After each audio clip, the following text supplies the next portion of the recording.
Hi everybody. Today we're going to have a little bit of a different video. It's going to have a different feel as we go through some stuff today.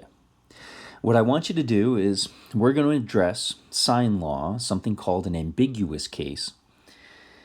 Today is going to feel different because it's not going to really address new stuff. So I want you to kind of get that idea like we're talking about a new topic today. Really what we're going to do is we're going to add some depth to the old stuff that we started addressing last year in dealing with sine law. We're going to actually start to talk about how we create diagrams and how we draw triangles. So for today, kind of sit back a little bit. We're going to draw some triangles, and then we're going to address a little bit of trigonometry, and we're going to talk a little bit about a calculator issue as we progress. So it's going to have a different feel. Follow along today. We should be good. So, what you see on the screen today is going to be what we're going to talk about over the course of the day. And we're going to use kind of this context to discuss a couple issues, some assumptions that we've been making as we've been working through dealing with some of our trigonometry. So, I want you to notice that what we're going to do for a number of problems is actually draw sketches of triangles. We're going to kind of set the trigonometry aside, but we're going to use it as a tool to discuss certain other situations that arise. You'll notice that in each of those problems, we start to address different information we've been given about a triangle. So, in those first two, we're talking about being given all three sides. In our next problem, we're going to address being given three angles. And then we start to work our way through kind of a combination of those. So, what if we have two angles and one side? And then on the last ones, what if we've been given one angle and two sides? And so we want to address all the different situations that can arise if you've been asked to examine a triangle without being given the diagram and only being given properties. So let's jump in and see some situations that could occur. Now, okay, so when you take a look at that first question, we're going to go through a series of problems that are going to ask you to draw a sketch of a triangle given certain properties. And so you'll take a look at both A and B, and I want you to draw a quick sketch of a triangle with side lengths 3, 7, and 11. And I'd like you to go through and draw a diagram of 3, 4, and 6. Go ahead. Now, the first thing I'd like you to notice is when you drew those diagrams, did you simply say 3, 7, 11, 3, 4, 6, and basically draw what looks like a similar triangle in both cases, but labeled different? I actually want you to examine your diagrams really closely and just see, does the side 11 look longer than the side 7? Do the sides 3 look like the shortest sides on both triangles? And maybe more importantly, does it look like you basically drew equilateral triangles but labeled them differently? Or does it look like you drew isosceles triangles and labeled them differently? What I want to get to at the very beginning here is the idea of us constructing more realistic diagrams. And so we're going to take our time a little bit to be able to draw those diagrams, and we can see some issues that can arise. So I want to play along with what I imagine most people did on the first one. That they drew a triangle that had a side length of 3, 7, and 11. Now, we should be good that to go through, and if we were asked to actually solve that triangle, we would have to go through and find the smallest angle first, or we would prefer to. And so in that triangle, if I label it as triangle ABC, I would be finding angle C first. And so I noticed that I have side, side, side, and I could work my way through using cosine law.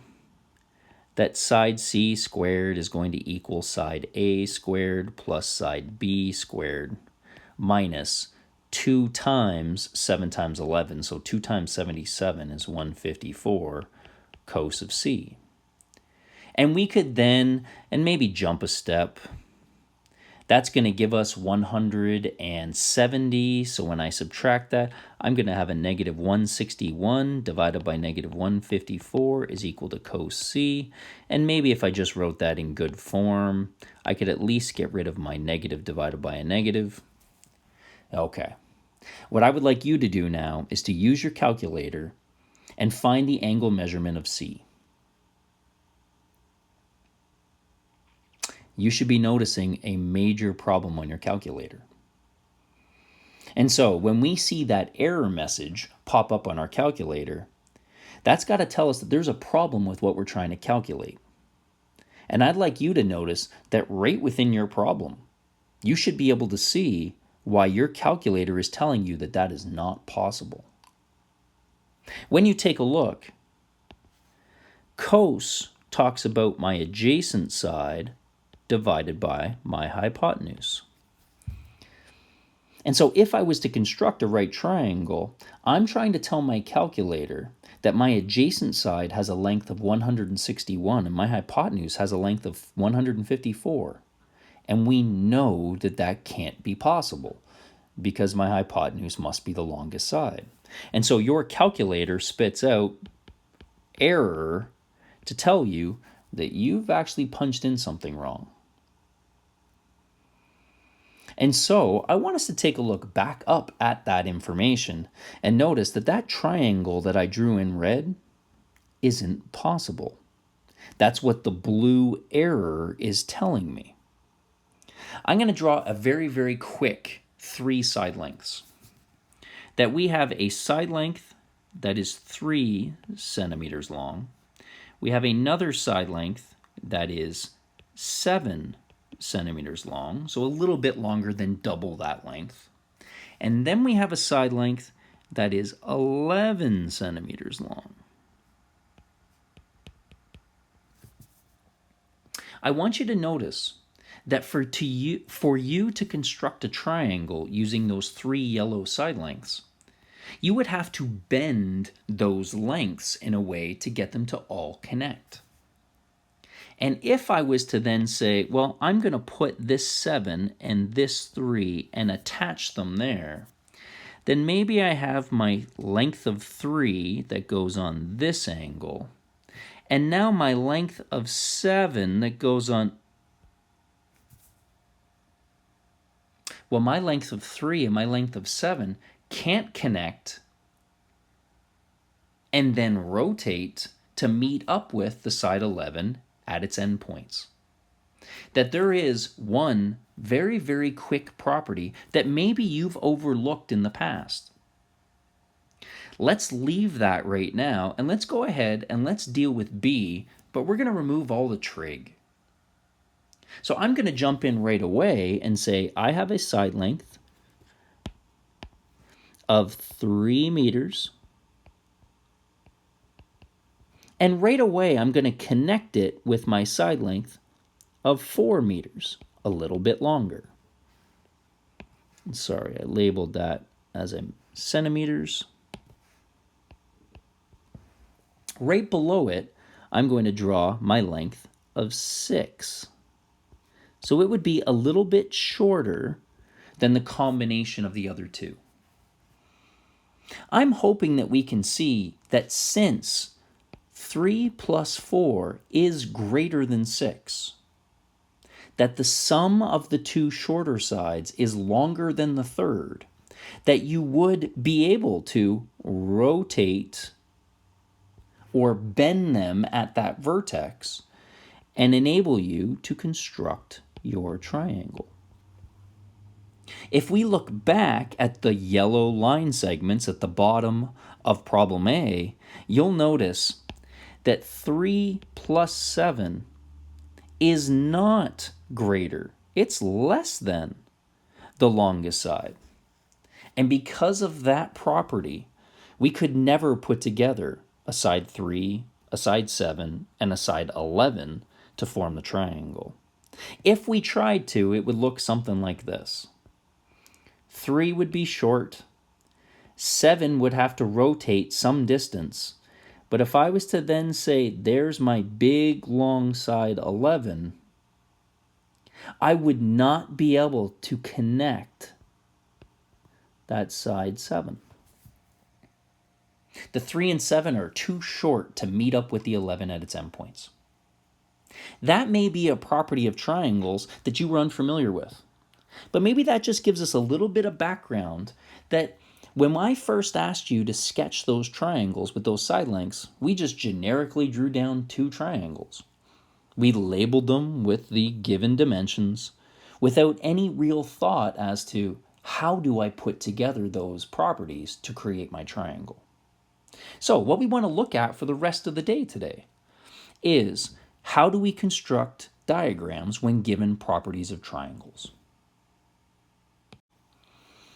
Okay, so what we see now in problem C is I've given you the 3 properties of 40 degrees, 60 degrees, and 80 degrees, and I want you to draw a triangle.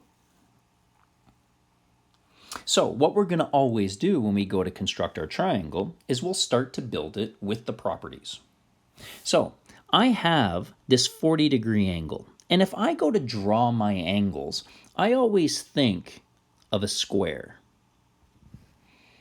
Because I know that the diagonal of a square creates angles of 45 degrees.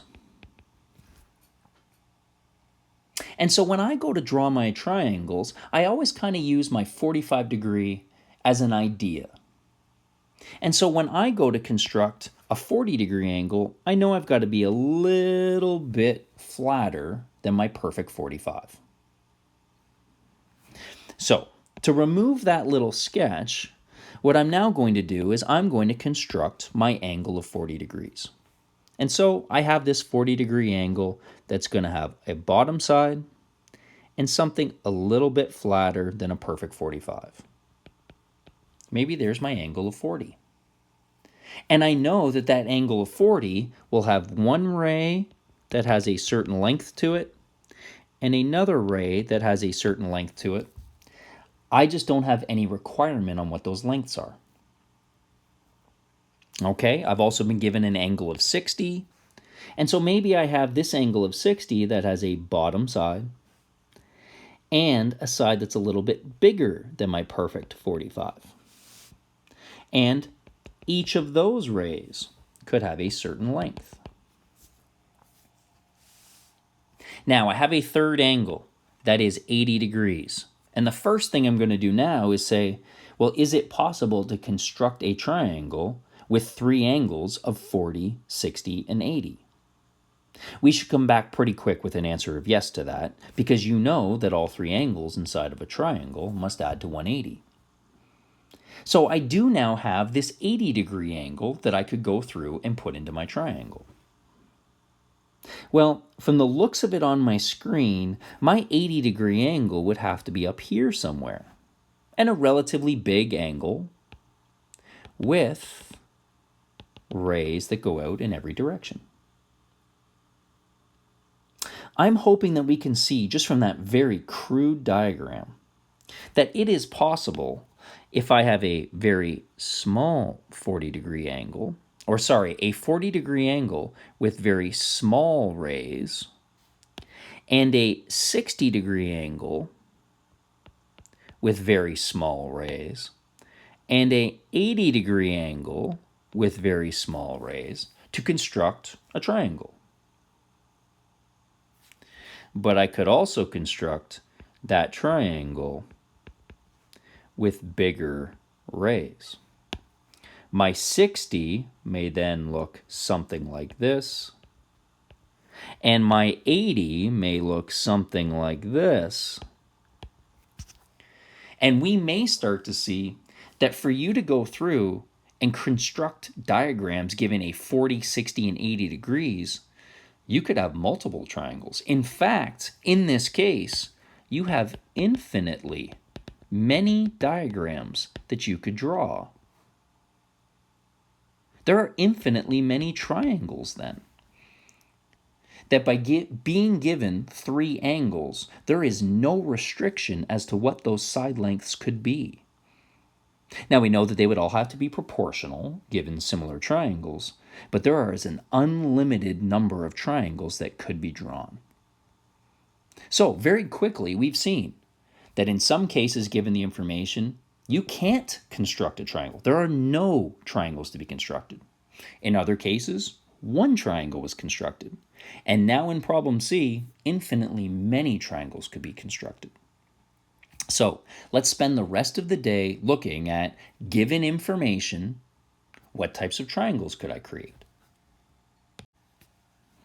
So let's begin the exact same way. And if I was to give a recommendation as to how to draw decently accurate diagrams, I would always argue with you, draw your angles first.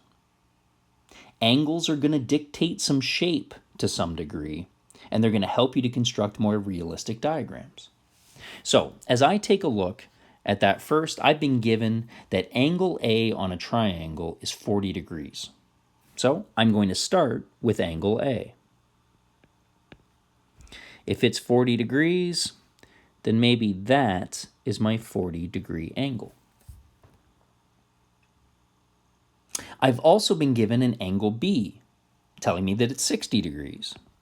So maybe over here somewhere, to the right, I have an angle that's at 60 degrees, a larger angle. Now, I know that in both of those cases, each ray could go on forever and ever and ever on both of those angles. Now, the way I've drawn that right now looks like it just formed a triangle.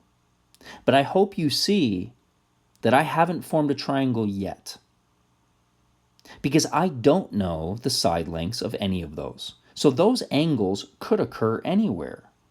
Perhaps that 60-degree angle doesn't lie in that position. Perhaps it lies way out here, and therefore it would have constructed a different triangle. So just based on those two angles being given, I don't have enough to state how many triangles I have yet. But I haven't used that third property. And that third property is a side length. Now, if I take a look and I label all my information, I have angle A in red and angle B in blue. That would mean that this would have to represent side A, and this would have to represent side B. So the only location, given the way I've drawn my diagram, would have side C being located on the bottom. Well, since it gave me a side length and told me that the length of C is 12, then this side of 12 units long must take this location in the position of C. That actually tells me then how far apart angle A and angle B are, or the vertices of angle A and B. And so now that I know that this length at the bottom is 12 centimeters, given angle A, angle B, and side C, I only have one triangle that could be constructed. There's only one way to put together angle A, side C, and angle B. That would mean that these would all come together and form my triangle ABC. There's no possible way for me to be able to go through and deal or construct multiple triangles.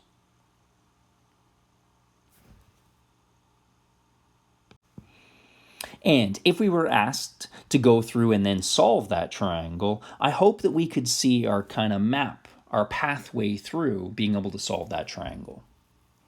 We could very quickly, if I labeled this as C, find out what angle C was by taking 180 minus the sum of the other two. And then once you knew what angle C was, we could use sine law. Now that you know what angle C is, we could use sine law to find side B and side A. And so, one of the things that we want to take a look at then is in problem D, we were given two angles and one side. And hopefully then we can kind of see one key feature, that because we were given two angles, that really means we were given three angles. Because if we know two, then we know the third because of the sum of angles equaling 180. And since we knew what three angles were and one side, then there was only ever going to be one triangle that we could construct. Okay, now I want you to take a look at E. We've given you three properties. We've given you angle A, and side B. So unlike the last diagram where we gave you two angles and one side, we've now given you one angle and two sides. So let's go through and let's construct the diagram. So the first thing that I was given was angle A, which is a 30-degree angle. So that's going to be a pretty small angle.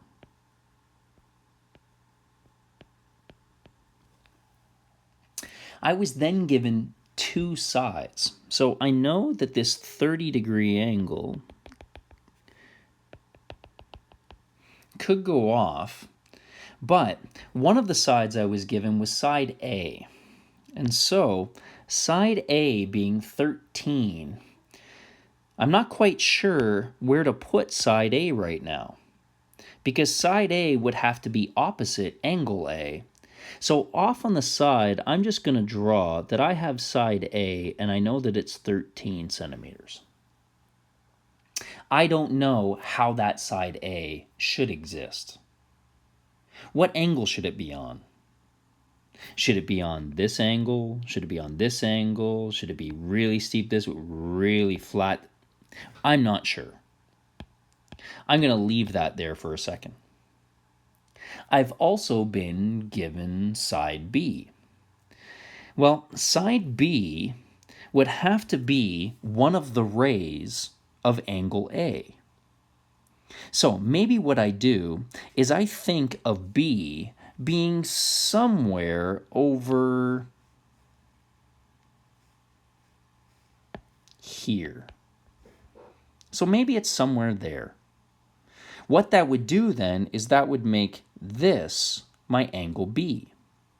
So I'm going to get rid of that for a second, but that at least allows me to say that I am going to put on an angle measurement, a side length on this ray, and I'm going to measure out that that is going to be 20 centimeters. Okay, now that I've measured out the length of B and how it has to lie on my diagram given angle A, then I know that the end of this vertex the end of this line segment must be vertex C. Well, at least that gives me then something for me to be able to construct and lie side A. So maybe I have side A, and I can say side A then is going to hang down like this. That is going to have a length of 13 centimeters. And I know then that this length would have to come all the way across and connect to form vertex B. There's me going through and constructing my triangle. Now I'm just going to get rid of that floating side A over here. Oh, but wait a second. I just noticed one key thing as I drew that diagram. I made an assumption that that side A had to lie on that angle to construct my triangle. Okay, I'm going to go backwards for a second. And really what I'm going to do is I'm going to remove any assumption of angle when I create the position of A. So what I'm going to imagine then is that my side A just hangs down. And so it's just going to hang there at a length of 13.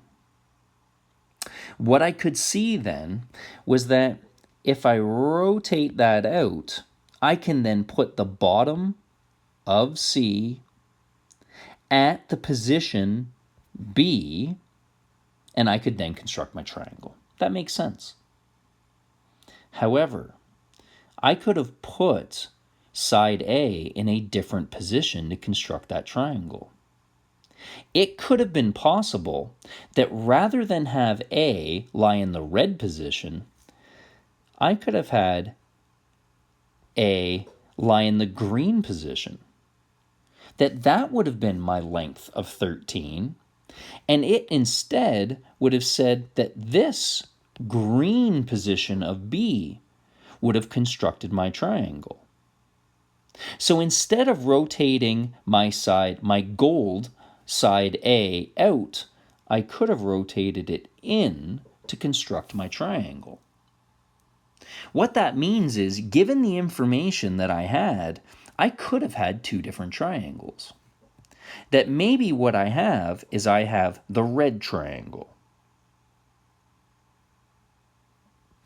And for a lot of us, we look at that a little bit more as a normal triangle because it has the appearance of an acute triangle. Here's the position of B with a side length of 13 and a side length of 20. However, we could have had the alternate triangle, and we'll call that one the green triangle, that instead this should have been the position of B with a side length of 13 and a side length of 20. So given the fact that I was one angle and two sides, in that information, I actually could have created two different triangles that satisfy. And so, just to recap, what you'll see on the screen then is me constructing those two possible triangles, but within one diagram. Now, I want you to notice a couple key things. First off, we've got a little bit one of those puzzles. If you look at that diagram as drawn right now, I hope that you can see that we have three triangles in the diagram. However, there's only two possible triangle ABCs that fit that information. So the first thing I want to draw your attention to is we need to use some different labels. So the first one may be, I cannot have B lie in the same position at two different times. Lie in two different positions at the same time. And so I'm going to use subscript to denote that maybe I have angle B in position 1, or I have angle B in position 2.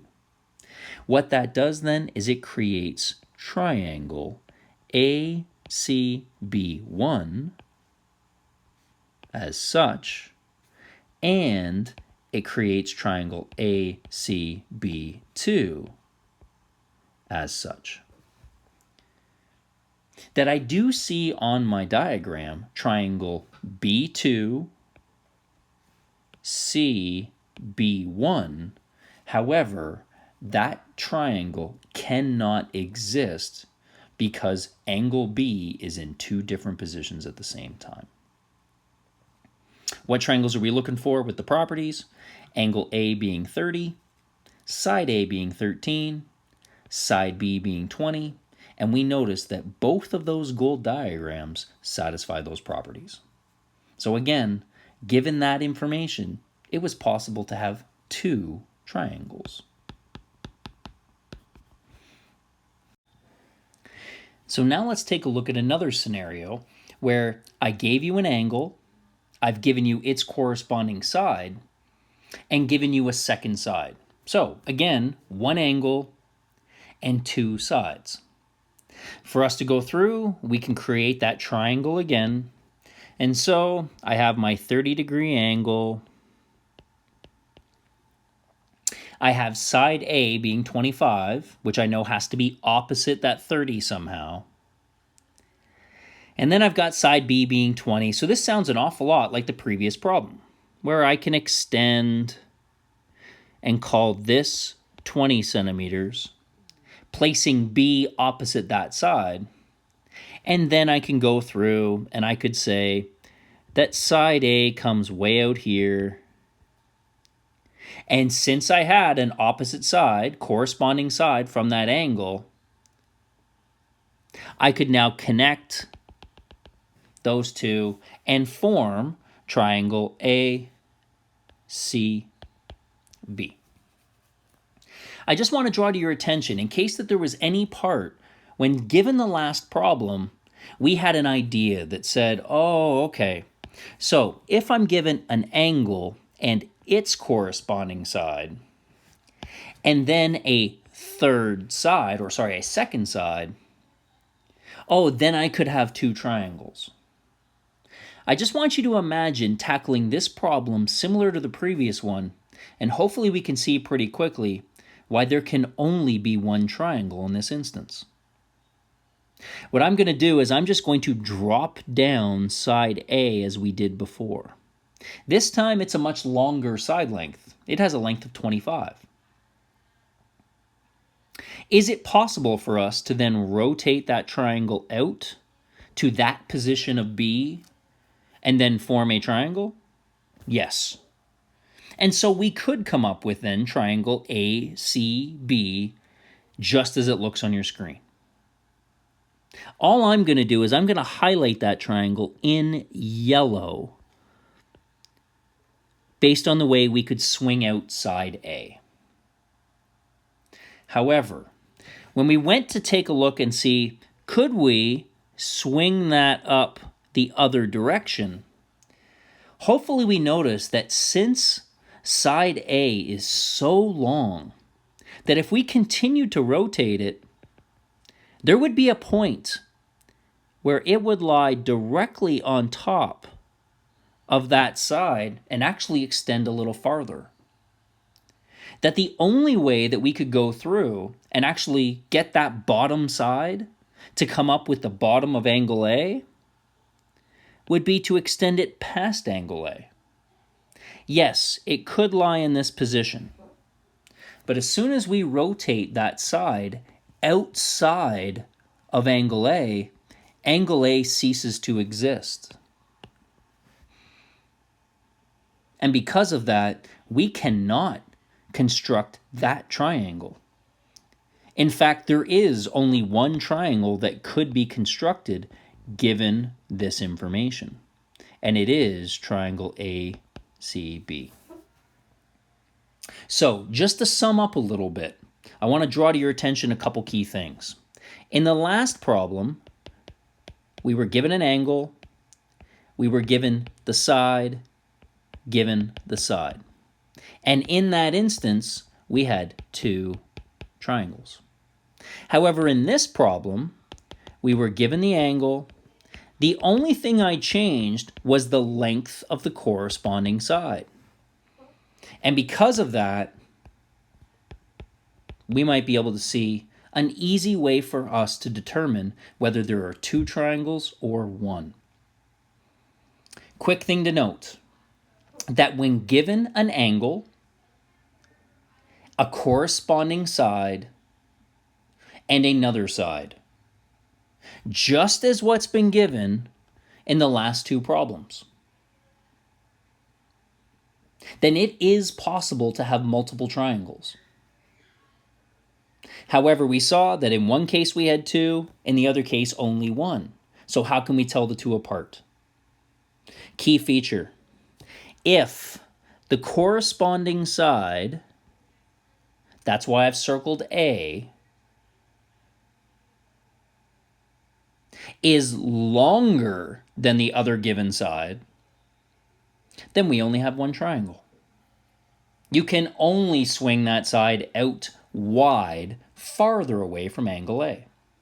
However, if the corresponding side is shorter than the other given side, then it's possible to have two triangles. So, hopefully a quick, easy way to kind of see that we've been making some assumptions as we've gone through to create triangles. And some ways to be able to tell that depending on the information given, how many possible triangles could we construct? Okay, so now you take a look at the three properties I've given you, and we do a very, very quick check. And we say we've been given an angle and its corresponding side, and when I compare that corresponding side, I notice it's smaller than the other given side, and therefore my instinct means two triangles. I would like us to draw our attention to something that can also arise. Me, very quickly, and this is not one where I would ask you to work through, but it's one that you can encounter. I'm going to draw all those properties on the given triangle. I have my angle of 30 degrees. Side B I can add in by extending one ray of angle A. Since it is shorter, then I know that I could swing it out always and construct that triangle. But I've made one key assumption, that that side length of 9, that side A, the corresponding side, is even long enough to reach the bottom. So for me to do a quick check, I have to make sure that I don't automatically draw the conclusion of the blue. So what I'm going to do is I'm just going to slide over a little bit, and I'm going to construct that same triangle without making the assumption. I know that the shortest distance between 2 points is a line. And the shortest distance between a point and a line, if I was to extend this bottom ray, is a line that is perpendicular. So if I wanted to see, is side A even long enough to make it to the bottom of angle A, I can construct a right triangle. And now what I'm going to do is I'm going to compare the properties in that triangle. So the first thing I can do is I can look at the two sides on that right triangle that I have labeled, and I notice, based on the 30-degree angle, I have opposite and hypotenuse. And so I know that opposite and hypotenuse would be a sine ratio. And so if I calculate the value of sine 30, I can compare that. So I'm going to compare that to the actual values that I have on that triangle, that being opposite over hypotenuse. And so if I make a calculation of sine 30, which I can calculate and know is 1/2, then when I compare that with 9/20, I notice that 9/20 is less than 1/2. And so for that triangle to even exist, my opposite side would have to be half the length, at least half the length, of my hypotenuse. And in this case, the 9 is too short. And so therefore, what I just found is there is no possible triangle with those properties. And so in that case, I can always do a quick check to see, is the triangle possible, even though at the very beginning, my instinct was there's going to be two. Now, I just want to draw to your attention a little bit that you could have gone through this a different way. That had we gone through and dealt with this as triangle ACB, very quickly you could have said that you were going to find angle B. And so then therefore that is sine 30 over 9. And you could have used your sine law again. However, when we go through to find what angle B is, then we're going to see we get an error again. And I'll draw your attention back to the very first topic we did to make sure we understand why we get an error to that. That error is telling us something's wrong with the information given, and we can now see from the second example, the second triangle that we drew, that it was not possible for us to create that triangle in the first place with the given properties. Now, before we get to the point where you're like, okay, so you're throwing all these properties at us of a triangle, what's the point? There's not even, this is all just theoretical. I want to give you a second to read the problem on the screen right now. And yes, you got to deal with my messy cursive. Meg and Chris are about to launch a weather balloon. Meg's rope is 8 meters long and makes an angle of 36 degrees with the ground. Chris's rope is 6 meters long. How far is Meg from Chris? A very practical situation. So let's go through and let's try to break down the information in the problem. First off, we should notice Meg's rope is 8 meters long, Chris's rope is 6 meters long. If that's the case, we must agree that Chris must be standing closer to the balloon because he has the shorter rope. So if I was to draw that diagram, then what I may have is Meg standing in this position and maybe my balloon up top. And there is a rope attached that is 8 meters long. While at the same time, Chris is standing over here, but it would have to be a steeper line because it's a shorter rope. And his rope is 6 meters long. We know that Meg's rope makes an angle of 36 degrees with the ground. And so, for us to go through, we could figure out how we could solve that problem. How far is Meg from Chris? Well, we can go through, and now that you have a side and its corresponding angle, you can use sine law to come up with what angle C is.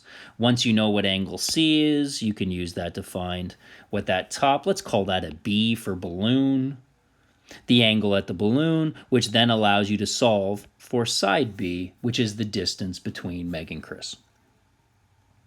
Do you notice at the very beginning of the problem, we made a big assumption that given the information in the problem, there was nothing that spoke about how Meg and Chris stood relative each other. That for most of us, we would have drawn a diagram that looked like that. But we need to recognize that there was a completely separate, but related, diagram that could have fit that information. I can start with the exact same assumption. Well, Meg's rope is longer than Chris's, so Meg must be standing farther away, or Chris closer to the balloon. So, Meg is coming all the way out here, and her rope is 8 meters long, but maybe Chris is standing on this side with a steeper rope, his being a shorter rope. Maybe, for instance, the wind is blowing hard in that direction, and so both Meg and Chris are standing on the same side of the rope, of the balloon. In that instance, we would now have that as our diagram. But notice we could go through and we could deal with that the same way. You could now go through and say, I can use sine law because I have a side and its corresponding angle, so therefore I find angle C. That would then allow me to determine what angle B was, and then therefore find B. So notice within the problem that it is possible for two different scenarios to occur when only given certain information. We have to be mindful of that when we create our diagrams, always. Okay, so to save us some time, I've just gone through and created these two diagrams that represent Meg and Chris.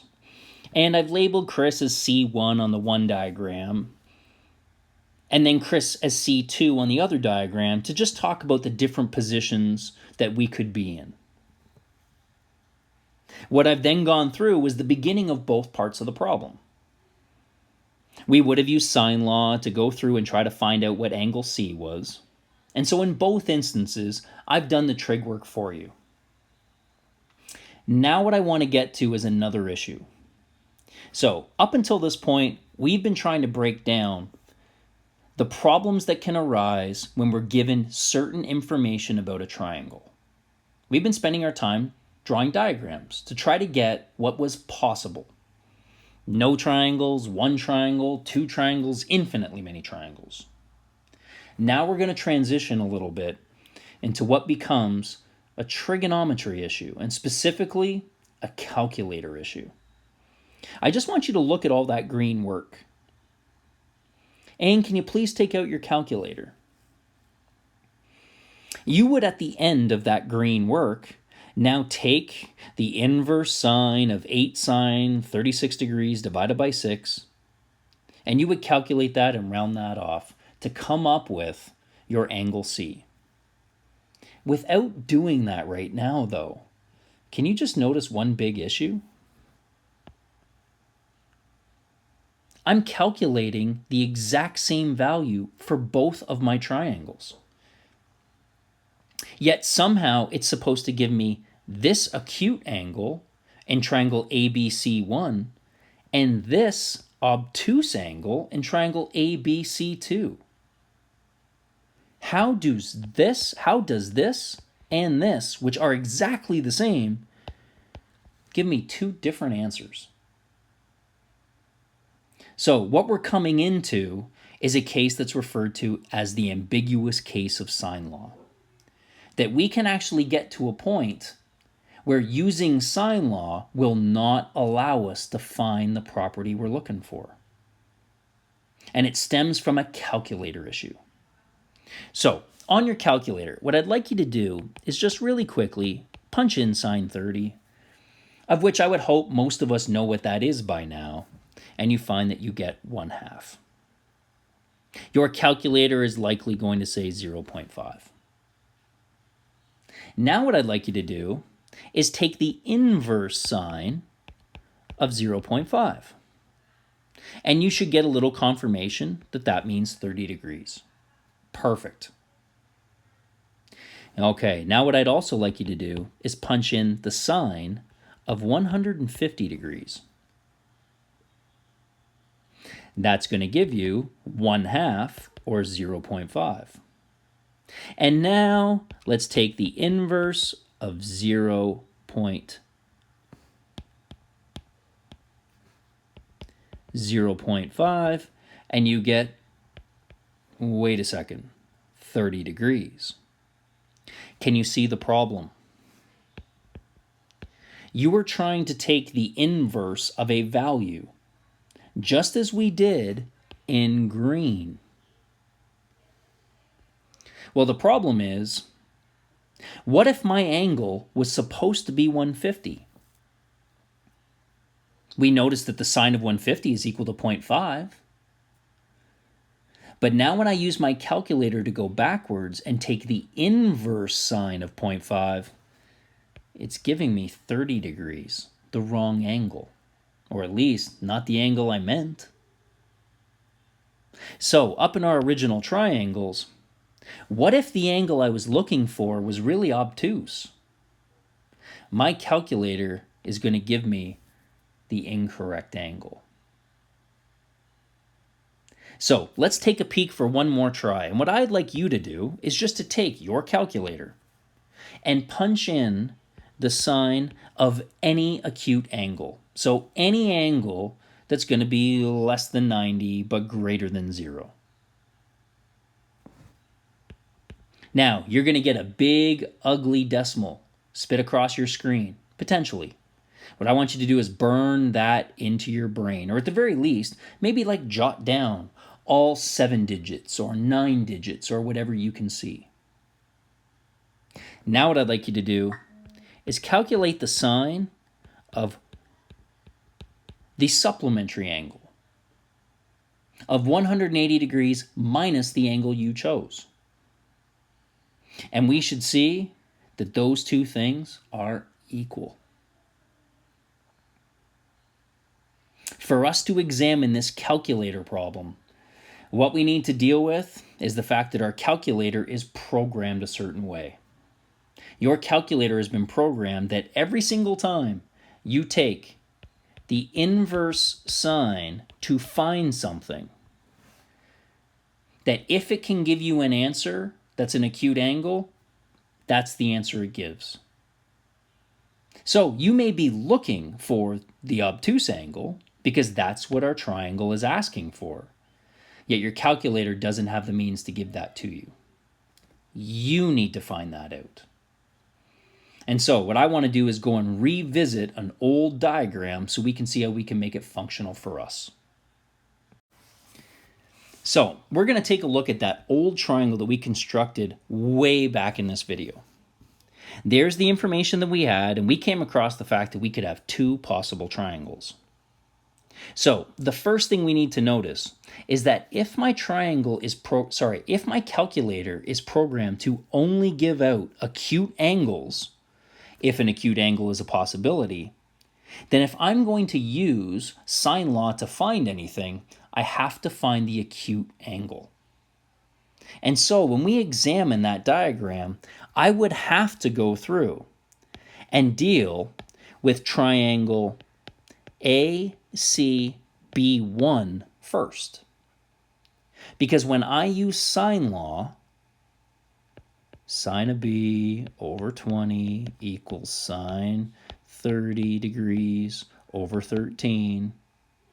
And then I work my way through and say B is going to be the inverse sine of 20 sine 30 over 13.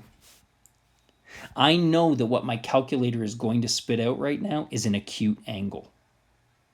And so I really have limited choice. I'm going to find angle B1 first. And then once I find angle B1, well, then I have the means to be able to go through and now find angle C. And once I know angle C, I could find side C. However, I just want to draw to your attention that when I do actually calculate what that is, it's approximately 50 degrees. That I know that angle B1 is 50 degrees. I do have more information on the diagram.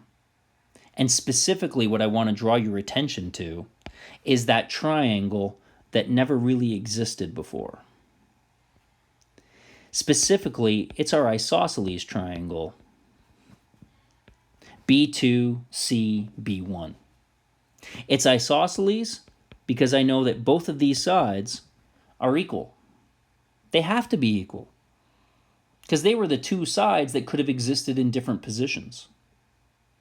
And so I know that in any isosceles triangle, my base angles are equal. And so if that is 50 degrees, then that is 50 degrees. And so if I was to jump back onto my diagram, I then found 50 degrees to be angle B1. That also means that I found that that angle was 50 degrees. And therefore, using supplementary angles,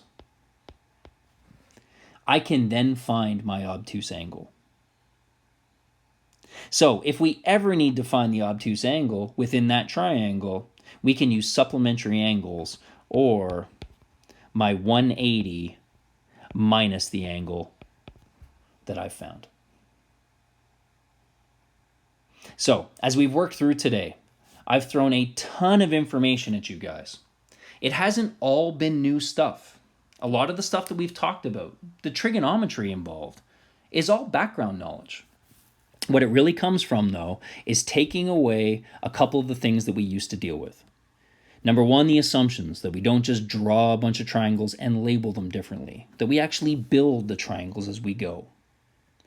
The fact that our calculator has a little bit of a fault to us, or at the very least, a limitation to us.